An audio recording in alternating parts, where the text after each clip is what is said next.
Thank you, and thanks for having me here. I just came in from Belgium, so I'm extremely excited to speak to all of you. How was the conference so far? Was it good? Yeah, great.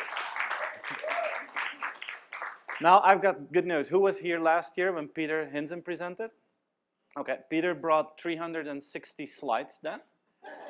That's not a joke, that's exactly what he did, and everyone will remember that. Now the good news is I only brought 180 slides, so it's going to be a really slow and relaxed presentation at the end of the day. And I'd like to talk to you guys about this, the customer in the day after tomorrow, and this is actually going to be the title of a new book that I'm going to write next summer. And this is, when Davey asked me to come over here, I thought I need to make something new because you guys are the leading experts in customer experience as you're all Sparkcentral clients. So I thought I need to bring something new, so I would like to get your feedback afterwards to hear what you guys think of some of these new ideas. Is that okay? So, but before we talk about the customer of the future, I just thought maybe we should start with a short history of customer centricity because it has been rising like crazy in the last decades, I think. And maybe it all started right here with these two iconic books like The Nordstrom Way and Be Our Guest from Disney. I think these books came out in the beginning of the 90s. And if you would look into them, I think the main essence back then about customer centricity was how to optimize your processes. And I think that was the crucial part back then. And then suddenly this book came out. And this changed everything because suddenly the guys in the boardroom had their KPI that they could work with. And it was a very easy one, the one number to remember. And at that moment, you saw that like customer centricity was moving from belief and gut feeling and a conviction to something you could actually measure. And I think what I've experienced in many companies is that was like a flip in the importance of customer centricity. But then we had another phase. Someone in the room here is from Zappos. We met in the elevator when we came in. I still remember I went to the Word of Mouth conference in Las Vegas. I think it was 2008. And there I met your CEO, Tony Hsieh. And back then, Zappos wasn't really the story yet, but it was the beginning of, you know, the arrival of culture in the story of customer centricity. So if you summarize 3 decades of customer centricity thinking, I think it's these 3.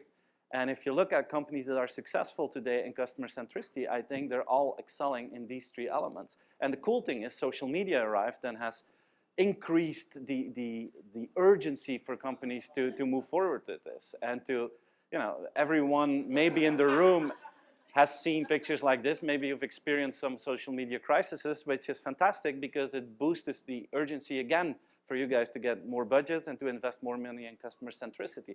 And since then, you see that as from that moment, customer centricity is like the most important thing in the world. And you can look at studies from Gartner. You guys had a speaker from Forrester today. I didn't hear that talk, but I assume that the conclusion was also customer centricity is the key priority. The guys from Accenture are saying it. The guys from McKinsey are saying it. More stuff from McKinsey and Accenture is just confirming that customer centricity is the crucial part today in the business world. And in that evolution, I think it's extremely exciting to work in it. Now, you guys are extremely good in these 3 elements. As I said, you're Sparkcentral clients, so you're experts in optimizing the processes, the measurement, and the culture. But the question is this good enough for the customer in the day after tomorrow? And that's what I would like to talk with you about in this presentation. And I don't know if you guys feel it as well, but I have the feeling that we're like at the end of a cycle here. We're at the end of, you know, let's call it the iPhone cycle, where everyone is using new technologies, where every customer is online, and that offline moments are like complete history. And it's really fun to see how society is adapting itself to this new world. I saw this in Washington. These are signs that you now see everywhere in Europe. But let's be honest, these are completely outdated since this summer. We had to replace them by these signs this summer. So things go really fast. Things go really fast. It's not all fun. There are new dangers, like WhatsApping and walking has its limits, as you can see here. So, but we've been there. I don't need to talk about that. I don't want to talk about that. I want to talk about the next phase we're going in, because I think this will even increase the need for customer centricity. And it's the moment when your products and services are coming to life. It's the moment when we're putting sensors in almost everything, and when we're starting to collect data from that allow us to boost customer service to a higher level. And I like this sentence, the idea that products are coming to life, because I think that's exactly what's going to happen in the next 5 to 10 years. And I really believe it's going to be a flip in customer centricity. And let me just give you this example. A company that we're working for is making smart central heating systems. And what it does is brilliant. It sends you a text message a week before it breaks down, which is fantastic. Because now what happens is the first cold day of the year, you come home after a busy day, and you find out that your central heating system is down. And let's admit it, that's a shitty end of your day at that moment. And then you have to, go through the whole customer service thing. You have to call someone, and you have to depend on the goodwill to make sure that you're not cold for 2 days. And even if that customer service is fantastic, we still hate going through that process because you want to spend time on other things. Now with this system, it's fantastic. You get a text message, and it will sound like this, I think. It will say, hey, Steven, hope everything is okay with you. This is your central heating system, by the way.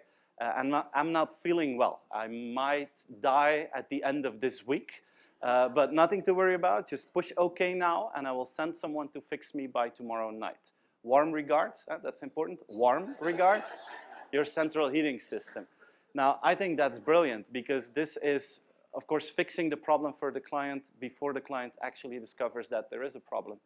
And this is the end of reactive customer service. The moment when we have these machines installed, it's the end of reactive customer service. And you see it everywhere. Like, I really like to think about the book industry. Like Kindle is by far the biggest one in this field. And if you look at the facts here of the evolution of book sales in the US, we see that next year, for the first time, there are going to be more digital books sold than just printed books. But just think about this. Who is reading who? I sometimes have the feeling that when you're reading on your e-reader, that machine is learning more from you than you are learning from the book. And I'm selling books, and my publisher just tells me every quarter how many books I've sold. But that's the only kind of information I get, and I can assume that 75% of the people that have my book haven't even opened it, but I don't know that.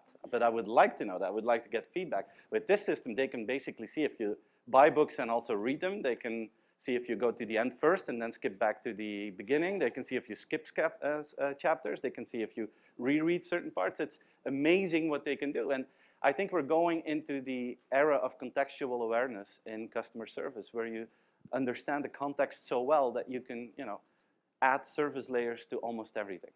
We all know this, right? You see them a lot here in the Bay Area and in Silicon Valley, the driverless cars from Google. We know that little thing there on top that allows us to get this full radar view around the car, right? What I've seen now is that they're using that thing that's on top of the car in stores. So imagine what you can do if you use that radar in a store. It brings your store to life. It gives you an image like this, but then how people are walking through the aisles and what kind of communication they're spending time with. And it actually brings the store to life. And it allows you to really dive into that contextual awareness and increase the service levels. And if we succeed in that, I truly believe that we're going to reach the end of an old marketing principle, which is called segmentation. And I don't know if you guys still use that idea of segmentation, but if you do, you have to stop as soon as you can, because it's a middle-aged philosophy. It's really stupid. It tells you something like that every woman that lives here in San Francisco that is between 35 and 40 years old, has 2 children, and is professionally active, that they're all the same. That's what segmentation tells us. It's the biggest nonsense in history. And the worst thing is that we believe that kind of nonsense, because if you bring all these people together, we would see that they're all totally different. So segmentation is fine as long as the segment size is 1. And I think that tomorrow we're going to have technologies that allow us to really play with that. Last year, Peter and me went to China on an inspiration trip. I think in the last 2 years, together we've seen about 250 companies that are leading in some field. And one of the companies in China that really impressed us was Youku Tudao.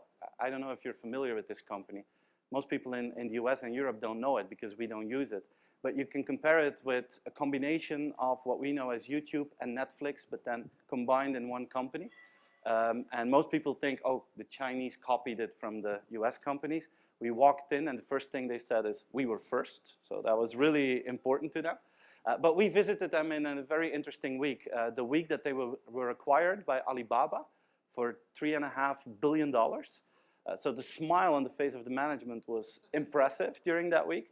But to be honest, we didn't really get it right away why Alibaba bought Youku. It's like Amazon buying YouTube instead of Google buying YouTube, right? It's like the biggest e-commerce player in the world buying one of the biggest media companies in their market. But the answer is, of course, very simple. It's data. And imagine what you can do if you combine the database of the biggest e-commerce company in the world with the database of one of the biggest media companies in the world. It's like the wet dream of a marketeer coming true, especially because the technology that they have to personalize goes beyond anything I've seen in any other company in the world. So we saw a demo of, imagine that you're watching The Voice through Youku, and imagine that Davy's favorite drink is regular Coke and mine is Diet Coke.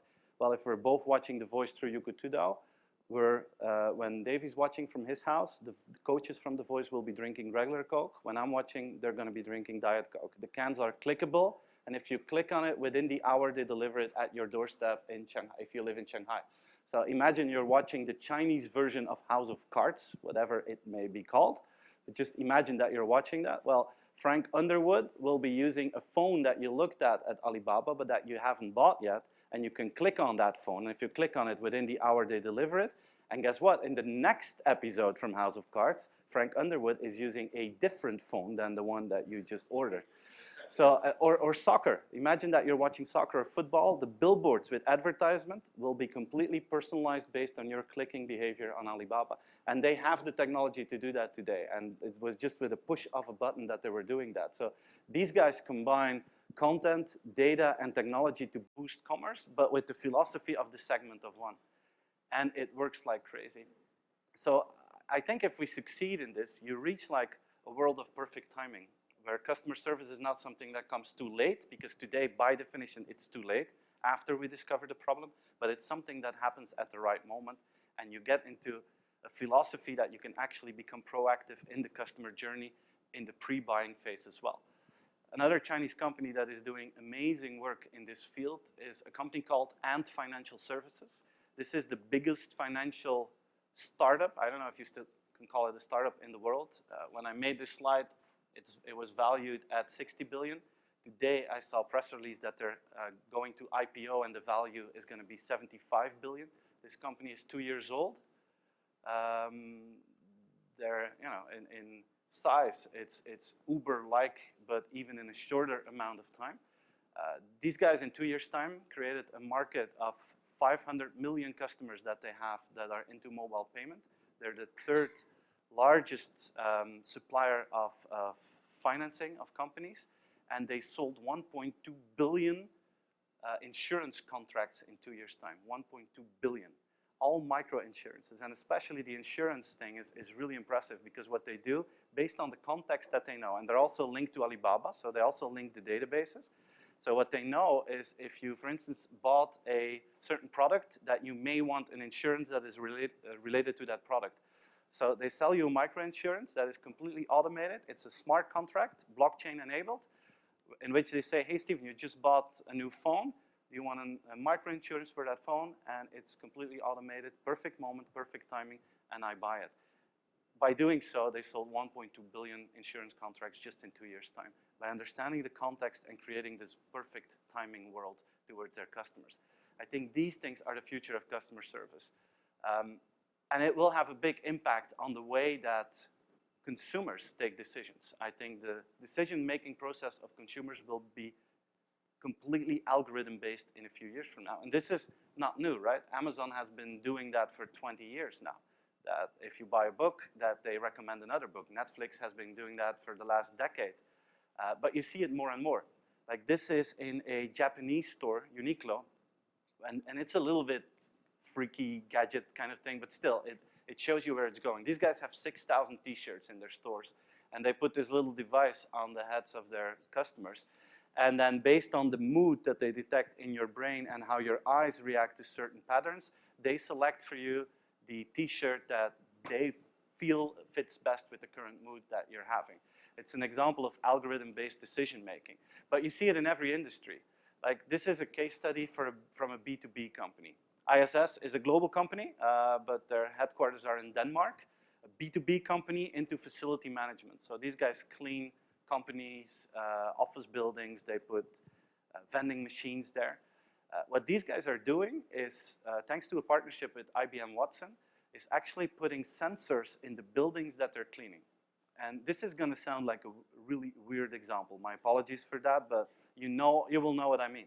Like, the hardest thing for them to satisfy their customers with is cleaning toilets. And this is going to sound really weird, but their sentences were either too early to clean the toilet or we're too late to clean the toilet. You never get there at the right moment unless you have sensors placed everywhere. And I'm not going to go into detail which sensors they're using, but use your creativity for that. But now they're reaching the toilet at the perfect moment. They have a lower cost and they have a higher customer satisfaction. Just an example of a B2B company using the algorithm to improve their customer services. But this is, just fun stuff. Think about what this could mean to healthcare. What if we start to make decisions about our healthcare based on an algorithm? Are you guys familiar with 23andMe? A fantastic company, started out 12 years ago, founded by the wife of the founder of Google, creating this DNA database. But what if we start to make decisions based on that? And I just want to show the picture of this lady that you all know. She was in the news quite a lot recently, Angelina Jolie. But I'm quite certain that some of you know why I use this slide right now, because already in 2013, she wrote this impressive opinion piece in the newspaper that said, "My medical choice." I don't know if you guys remember this, but she did a DNA analysis, and they figured out that she had an 87% likelihood of getting a very aggressive form of breast cancer. And she decided not to sit there and wait until that disease hit her, but she decided to go into proactive surgery. Now, I don't know what you guys feel about that, but I think this is truly impressive that you make such a sensitive and difficult decision based on data analysis, based on an algorithm. So if people start to make decisions about such an important personal part of their life, guess what they're going to do for the customer journey in your business? And then we come back to this. If we think about customer service, customer experience, customer journeys in the day after tomorrow, and we come back to what we're having, question is this going to be enough? And for today and tomorrow, I think this is perfectly fine. But I think for tomorrow, the day after tomorrow, that this is not perfectly fine, and that we will need to add a whole bunch of technologies to that. And if you summarize them in one word, you could say they're AI technologies that just help us to automate customer service, make it more proactive, and go more into the segment of one. So the impact of this for businesses is huge. And I think this is the evolution that we're going to at this moment. I'm pretty sure in 2013, all of you had a PowerPoint presentation presented to the board that says, from now on, we're digital first. I hope you destroyed that slide 2 years ago and replaced it with the slide that we all know that we should have. We're mobile first. We know that today it's all happening in the mobile world. And I hope next year or after this conference, you will destroy that slide again and replace it with, from now on, we're going to start thinking artificial intelligence first. And I don't know if you guys feel it as well, but I have the feeling that 2016 is like a flipping year in terms of artificial intelligence. I have the feeling, and my apologies for the language, but that during spring this year, we had the oh fuck moment in artificial intelligence, where everyone said this was not supposed to happen this year. This was supposed to happen in 2025. And you've all seen this. That was the moment when Google with DeepMind challenged the world champion player in Go, the Asian board game, the most advanced board game. This is the number of combinations you can play in that game. And don't ask me how much this is, but it looks like it's a lot. And they're telling us that it makes chess something for toddlers. Now, I don't know if you guys followed that, but Google challenged that world champion in Go to play a few games against each other, and they played 5 games against each other, and the end score was 4 against 1. 4 for the machine, 1 for the human. That was during spring this year.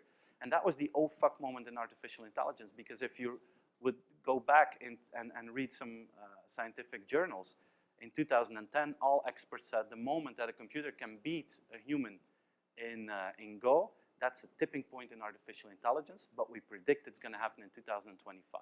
And it happened in 2016. And then you feel, okay, this is the evolution we're going through, from mobile first to artificial intelligence first. So what I would like to do in the second part of this presentation is build like a model, how we could think about some investment axis that we could invest in to adapt ourselves towards this customer in the day after tomorrow. And I think there are 4 elements that are crucial to rethink in our processes. Interfaces, platforms, scalable communication, and invisible technologies. And I'd like to walk through all 4 of them just to share some ideas about them. But the first one are new customer interfaces. If you look at the creativity that consumers have with new technologies, it's amazing. Like, this is my favorite one. Fall is coming in. Don't clean them up with that old-fashioned thing anymore. Use your drone for that. It will make you look like the coolest person in the neighborhood. But my favorite thing of new interfaces is this one. This is the new style haircutting. If you don't get a little jacket on like this, you have an old-fashioned hair person that is taking care of you. So that's my favorite one. But if we talk about interfaces, this is one of my mantras. Convenience as the new loyalty. Just ask yourself that. Are we falling in love these days with a brand, or are we falling in love with the interface of a brand? And my feeling is we're falling in love with the interface of a brand more than with the brand itself. And I think this is something that companies underestimate. And there are a whole bunch of beautiful companies in the room, but also a whole bunch of companies that don't have a digital DNA. Some of you do, but most of you don't, are starting from an analog world and are now transforming yourself into the digital world. And I think this is your challenge, to make stuff that is as good as what those digital DNA companies make. And I brought a small video just to demonstrate how difficult that may be. Look, this is what you want to do, right? You want to make something that is really cool, that works really well, and if the customer pushes the button, that the thing flies, right? That's what you want to do, and if they swipe, that it works. But sometimes this happens to us, which is very, very painful. Now, let's watch this a second time and pay attention to the father. You see his foot here on the right-hand side, because he represents an important department in many companies. It's called customer service. That arrives too late at the scene of the crime.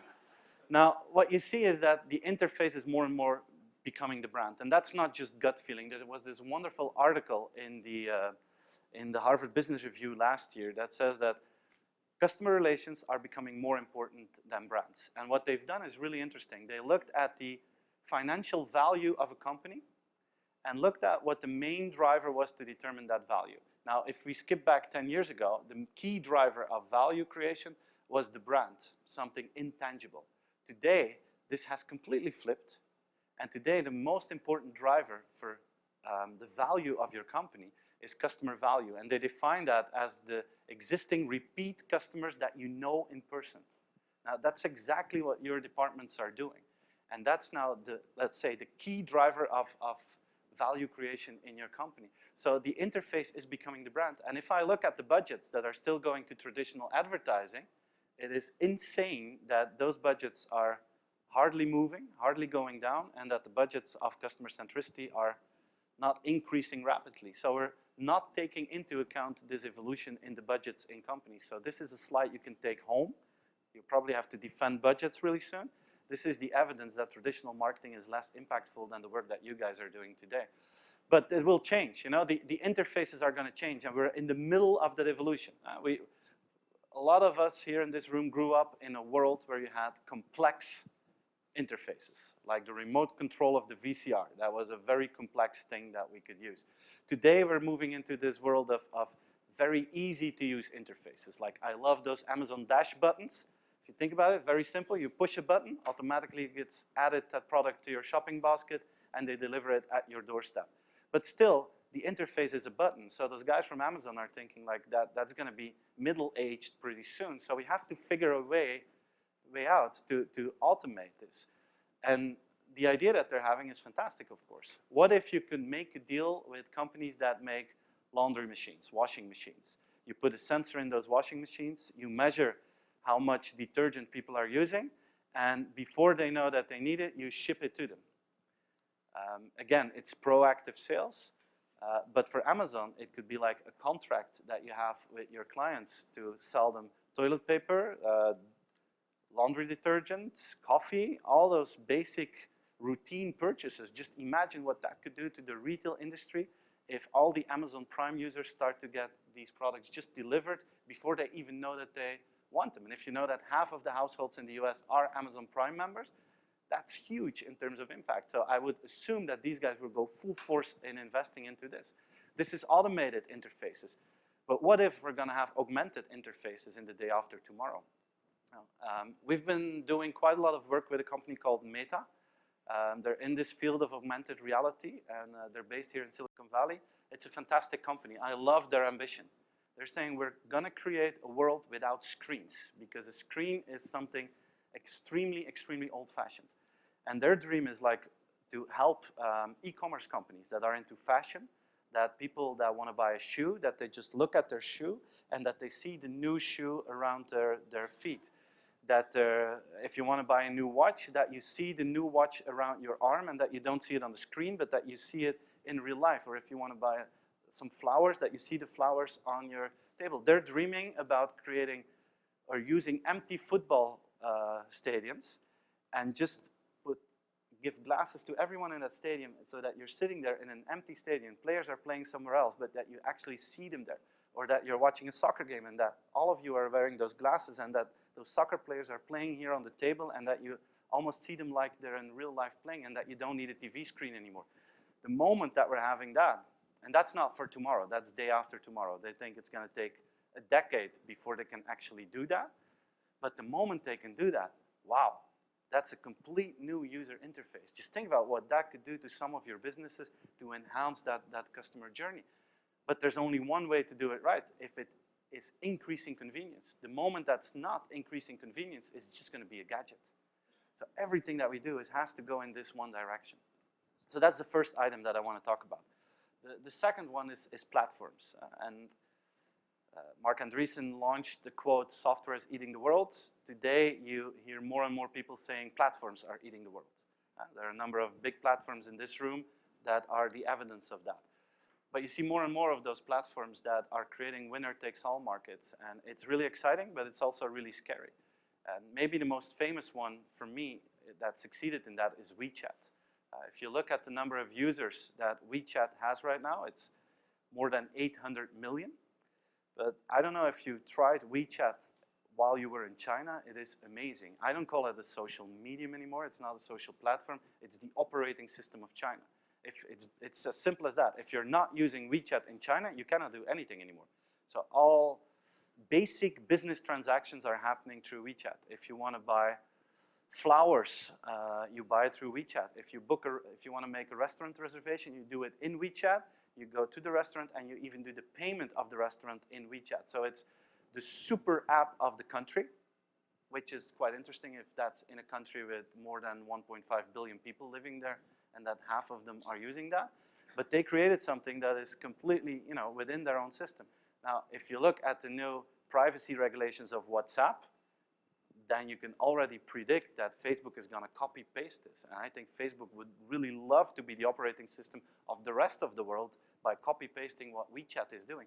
But that's a platform philosophy. And I think for let's say, normal brands, the challenge will be to play a role in that platform world. And I think there are two options. And the first one and the best one is to be the platform. And you see more and more companies that are trying to create a platform. Like yesterday, I read that MasterCard is creating a platform for developers that you can use all MasterCard technology into other applications because they want to be the platform of the financial industry. BMW wants to be the platform of the mobility industry. So I can imagine how difficult this must be for BMW. So what they're saying now is instead of buying a car one single time for $30,000, we're going to sell it 1,000 times for $30. We're going to put hundreds of thousands of BMWs in the streets of the big cities, and you can just use them with an app. And we're going to make sure that we're becoming a mobility platform far more than we're becoming a car selling company. But imagine the first time someone introduces that at BMW. And that Uber does that, that is the most normal thing in the world. But imagine that you are the board of BMW and that some young kid walks in and says, guys, I have an idea. I don't think people are going to buy cars anymore in the future. I think they're going to share that. So I think that instead of selling the cars, we have to put them just for free everywhere in the streets. And people will have an app, and with that app, they'll get entrance to the car and, you know, and some other things. What do you think, CEO? I can imagine that that person got carried out 500 million times before they said, okay, let's give him some budget so that we don't have that person here anymore. But today, they're into that philosophy. But it's going to go extremely slow because they're still selling so many cars. So you see that for them, it's even, you know, they're creating a platform, but it's not the key priority for them, which is extremely dangerous the moment that car sharing becomes the standard, and if you're not fast enough in becoming the platform. Now, some companies won't be able to create a platform. We have to be honest about that because it's usually only one player that actually is successful in that. So the other solution is to hook up yourself to existing platforms and making sure you can use that, like Walmart partnering up with Uber, and other companies that are just creating their own ecosystem so that they can leverage on the network of another one. But you need the platform, I think, to scale up your market. And if you don't do that, I'm afraid that things will move too slow in the future. Third element I want to talk about is scalable communication. I think this is a topic that you guys talked a lot about today. This is about the end of the tweeting back within the hour world. And Davey uses this a lot in his presentations. I don't know if he's done it today. But what you actually want is that if you send out a question to any one of you, that you instantly see these dots dancing. But the risk is that you then don't get an answer, or that you just get an okay after 30 seconds of dot dancing. But still, you don't want to wait an hour anymore on a reaction on Twitter. And there are a lot of airlines in the room. A lot of airlines are Sparkcentral clients. And let's be honest, if you reply within the hour as an airline, it looks good in a PowerPoint presentation. But if you're on the airport, an hour is like an eternity that you have to wait. It's just not fast enough. And it's real time that you need. And that's impossible if you do it with humans. So that's the moment when humans will have to replace themselves by bots. Don't you like that visual? I just discovered it on the airport on my way over here. I thought it was a really cool visual. But today, we have to admit, the bots are not good enough yet. I think the bots that I've seen, best of them, are like advanced search systems. This is my favorite, though. This is not live yet, but this is a demo that I saw for the new Disney World website. And this is incredible. And of course, if you're Disney, it's so much fun to work with bots, because what's going to be the name of your bot? Mickey Mouse, of course. And then if you go to the website of Disney World and you want to book a room, you're actually talking to Mickey Mouse himself, who is your personal servant that is taking care of that. And this is fun. You know, you're typing all the questions on the right-hand side of the screen, and then on the left, it's like filtering out, so that you don't need to filter yourself, but Mickey's doing that for you. And if Mickey's doing that for you, it makes the customer happy, I can tell you. But this is the beginning, and we all know that this, of course, will go to the next phase. And companies like Facebook play a crucial role in that. If you see their 10-year roadmap that they presented a few months ago, this is not about uploading photos and videos anymore. This is about how they can, you know, find a way to connect the world and add artificial intelligence components to that. And the bots of Facebook are fantastic, of course, although they're not good yet. But I found a demo of a Ray-Ban bot. And if this would work, let's say in 6 months from now or a year from now, I don't know what you think about it, but I think it's really cool. So that you want to buy sunglasses and that you have a bot in Facebook Messenger, and that you say, okay, which sunglasses do you want? Oh, I want them for men, has to be aviator, 150 is what they can cost. And then the bot says, okay, let me pull up the 5 most popular versions. And then you take a look, and you say, oh, okay, I like these. And then the bot says, yeah, but you have to try them on. You know, you cannot buy them without trying them on. Okay, you try them on. And then the bot says, yeah, but you have to check it out with your girlfriend as well, because she has to like them too. Let's FaceTime her. Okay, all right, it's okay. I buy them, and Uber Business is delivering them tomorrow between 3 and 4 p.m. Now, this is what it should be like, right? This is fun. I like this. But today, it's not that far yet. But you see crazy things about bots. I don't know if you guys have seen this, but there was this guy that his girlfriend died, and he took all her text messages and emails, and he put that into bot software, and he's still texting her, and she's still replying. So that's a little bit strange. This is Second Life reinvented. This is where we're going through. But Yeah, self-torture is it, yeah.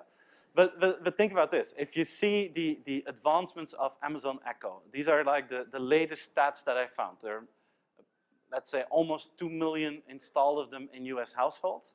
And if you look what people do with it, you could say they're basic things, but I like this one. 1 out of 3 Amazon Echo users uses it for e-commerce. Now imagine that this becomes mainstream, just for the sake of the discussion. Imagine that buying products, ordering products or services through a device like this or one like this becomes mainstream. This could change search and the customer journey completely, because then you're actually talking to your bot. And again, there are many airlines here, so imagine that I have to fly to Las Vegas tomorrow, and that I tell my bot, hey, I forgot to book a flight, can you look for a flight to Las Vegas for tomorrow? Then my bot will probably talk to your bots. And I think this is the new thing, like my people will talk to your people. No, my bot will talk to your bot. And you better make sure that my bot finds your bot or you're not in business. And maybe your bot cannot deal with everything, so maybe your bot will talk to another bot to help out my bot. But think about the impact for Google, because this will change search completely. Like the interface that we're using from Google. Google it's its anniversary this week, right? They're 18 years old. But the interface has remained the same for 18 years. It's one from the previous century. And if you type in something, you get like 10 million results, and maybe the best results is on page 5, and you never find that. So it doesn't really work well, but we don't have an alternative. This could be the alternative. But it's really scary for you guys, because it means that decision-making becomes more rational, because I'm not going to the website of Delta, I'm not going to the website of other airlines, I'm just asking my bot, and they say, Steven, this is the best deal for you. What do you think? And I will say, yeah, go ahead, book it.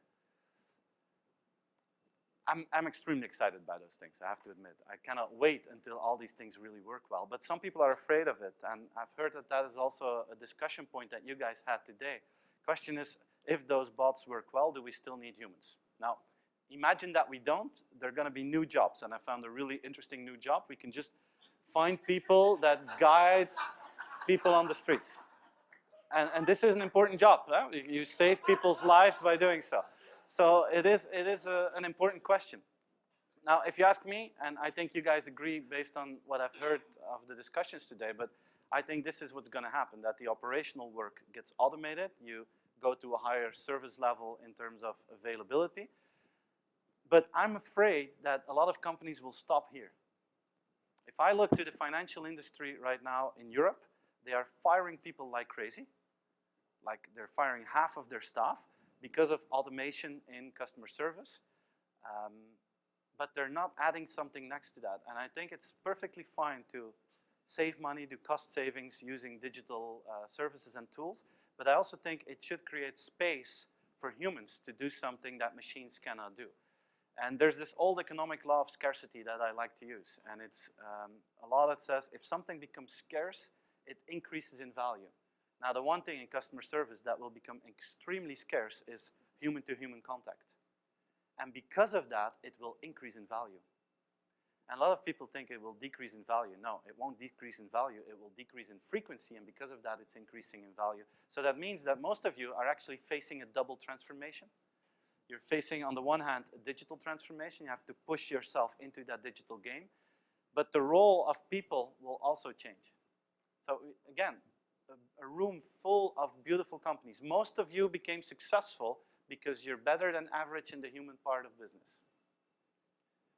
Now, if you're going to do this and focus completely and only on digital, that means that you're going to go head-on competition with the Amazons, the Googles, the Facebooks, the Ubers of this world. And let's admit it, that's going to be a suicide mission, because those are companies that are extremely well in digital.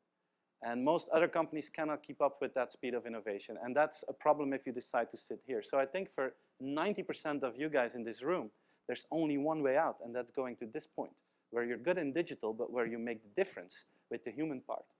And the human part for me is focusing completely on the emotional part, because that is something computers cannot do yet. Maybe a few years from now that's going to be different.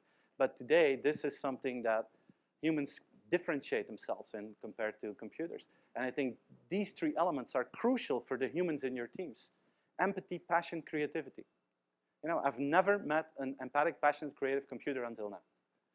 But I love to work with people that are empathic, passionate, and creative. And I think if you guys would look back in your teams and you ask yourself what are like the best people that we have, probably they're good in these three elements. And again, the more digital the world becomes, the more important this becomes because it's becoming scarce. You guys are in leadership functions. That means that your most important task at this moment towards your teams is to make sure that they can excel in this and that you don't hold them back in this. And that you, at a certain moment, reach that point when digital becomes human, where you're good in digital, but where you make the difference with the human part of business. I think that's crucial in the new way of communication in the future. Now, the last thing I'd like to talk about is this one. Something that really excites me, it's invisible technologies. I think technology is becoming invisible and is creating experiences that can remove all frictions. Now, this is an overused example, and they're in the room.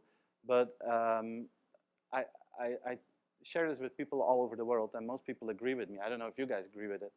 But I think one of the best parts of an Uber experience is getting out of the vehicle. Because you just, and I mean it in a positive way, because you just thank your driver, you get out, you close the door, and you have paid. You don't know how you've paid. You don't know how much you've paid. But you like it, you know? And I came over here from the airport with a traditional taxi. It was a really friendly guy. But the payment process, and it went well. It took me 1.5 minutes. That is a frustrating 90 seconds. You don't want to sit there for 90 seconds. You just want to get out and get into the hotel, take a shower, and you don't want to waste 90 seconds in that. And I think that's fantastic. And I think customer experience is going to need those invisible technologies to take it to the next level. Now, look at most of the things that we've been talking about today and in my presentation. Data, sensors, behind-the-scenes robots, machine learning, Wi-Fi that's everywhere. All of them are completely invisible for customers.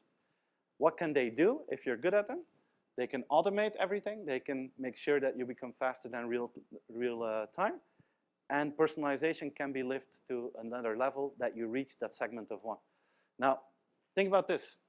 This smart central heating system that I talked about earlier in the presentation.